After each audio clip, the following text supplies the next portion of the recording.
Hello বন্ধুরা, কেমন আছো সবাই? আজকে আবার আমার একটি বাগান পরিষ্কার পরিচ্ছন্ন করে সাজিয়ে গুছিয়ে রাখছি কিছু গাছ। এই দেখুন, এই গাছগুলিকে সমস্ত সরিয়েছি তাদের স্ট্যান্ড থেকে। এবার এগুলিকে খাবার দেবো। এটা দেখুন জবা, এটা হচ্ছে লঙ্কা জবা, এটা টেকোমা। দেখুন নানান রকমের গাছ আছে এখানে আমার। লিলি, এটা এটা হচ্ছে এলাচ গাছ। এলাচ ধরে বছরে একবার।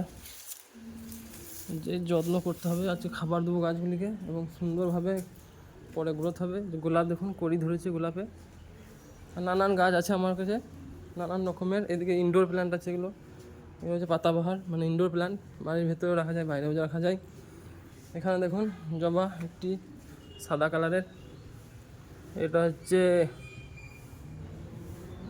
অ্যালামন্ডা বা ক্রসন্ডা বা কিছু একটা গাছ, মনে পড়ছে না নামটি। আপনারা জেনে থাকলে কমেন্টে বলুন। এটা হচ্ছে বাঁশ, ঘটি বাঁশ যাকে বলে। এটা চাইনিজ মিনিয়েচার বাঁশ। এটা আরও নানান তথ্য আমি পরে আপডেট দেবো আমার বাগানের কিছু কিছু গাছ নাম সহ।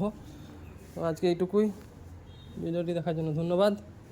সবাই সুস্থ থাকবেন, ভালো থাকবেন, পাশে থাকবেন। ধন্যবাদ।